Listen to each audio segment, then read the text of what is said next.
पारावरच्या गप्पा म्हणजे कधी काळी ग्रामीण भागाची ओळख असायची। गावकऱ्यांच्या दैनंदिन जीवनाचा अविभाज्य भाग असलेला तो पारकट्टा अजूनही काही गावात पाहायला मिळतो।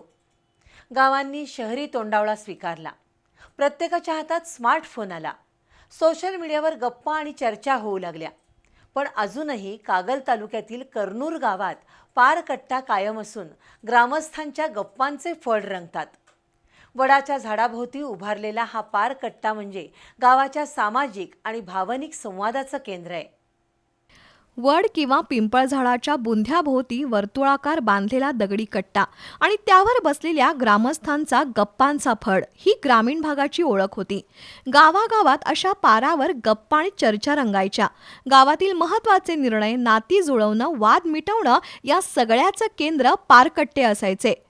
पारकट्टा म्हणजे गावासाठी अनौपचारिक चौपाल किंवा लोकसभाच। आजच्या डिजिटल युगात मोबाईल आणि सोशल मीडियामुळे संवादाचं स्वरूप बदललं असलं तरी काही गावांनी अजूनही पारकट्ट्यांची परंपरा जपून ठेवली आहे।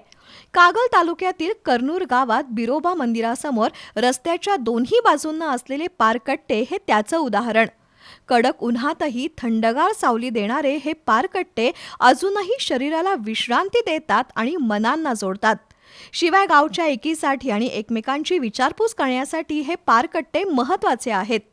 काही वेळा या पारकट्ट्यावर बसून एकमेकांची मापं काढली जातात, उणीधुणी काढली जातात, हेही खरंय।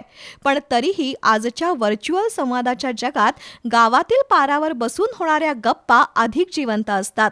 त्यामुळेच हा पारकट्टा म्हणजे गावच्या संस्कृतीचा, एकोप्याचा आणि आपुलकीचा वारसा ठरतो। बी न्यूजसाठी कागलहून नंदकुमार कांबळे।